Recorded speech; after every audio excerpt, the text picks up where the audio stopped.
Welcome back to another video. I'm Sarah and today we are going to be doing this beautiful purple flower. It's beautiful, so bright, so vibrant. As always, we are starting with our base. And I'm throwing that on and I'm using the hairdryer to blow that out so we have a nice thin even layer of our base. And the next thing we're doing is we're coming in with our colors. So here we have a beautiful very light pink color, and I'm popping on a light kind of a dusty purple, then in on top of that into the center in a nice little puddle. We're popping in a blue then on top of that as well.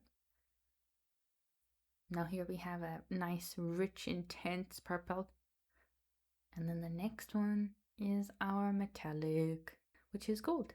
So popping the gold in the center as we want that to kind of mimic the center of the flower, and we'll get a lovely bit of shimmer coming out with the metallic. So that's why we pop it on last. And we'll see most of it in the center. So we are running more of our base color around there so that when we blow the paint out, it can just run smoothly, beautifully out and not be met with any resistance. So we're taking the hairdryer here and I'm just slowly, delicately blowing it out in 5 different directions. Can you see how that darker purple is just so intense and so beautiful? It's giving like a lovely, elegant contrast there with the base. And now it looks a bit messy.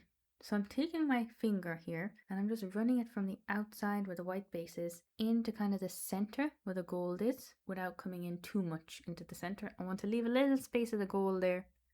And I'm doing that in each of the little petal shapes. Then we're popping it onto the spinny thing. And we're going to spin it out. So we're spinning it here. You can see it just moves effortlessly out and looks beautiful. We're spinning it again in the other direction and then we're stopping. Beautiful, right?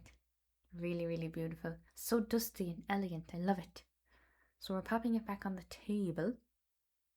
And what we're going to do here is just shape the petals a little bit. We have a lot of negative space there in between 2 to 3 of the petals. I just want to kind of balance that. So I just want to even the negative space out. So that's what I'm doing here. I'm just using the palette knife and shaping little sections, just little bits around the petals there.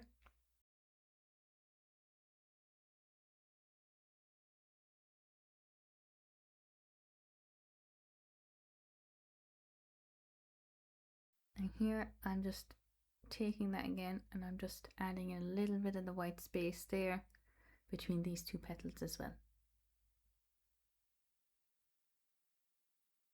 And now, because we've scraped off the paint, we are popping more of our white base back on in each of the little sections that we wiped off. And I'm just also making sure that it's level with the rest of the base that's there. This will give us a lovely, even, flat finish that won't be bumpy or anything. So it's important to do that if you want that finish. It is so gorgeous. So gorgeous. Mainly purple, even though you can see the undertones of the pink there as well. But it's so delicate. And they all just have worked so beautifully together. Very happy with it. Here you can see it definitely comes up with a lot more vibrance as well. Here once it's dried. It's absolutely beautiful. I love it. So that is it for today's video. Thank you very much for watching. I hope you have a lovely day. And I'll be back with you again next week. Bye.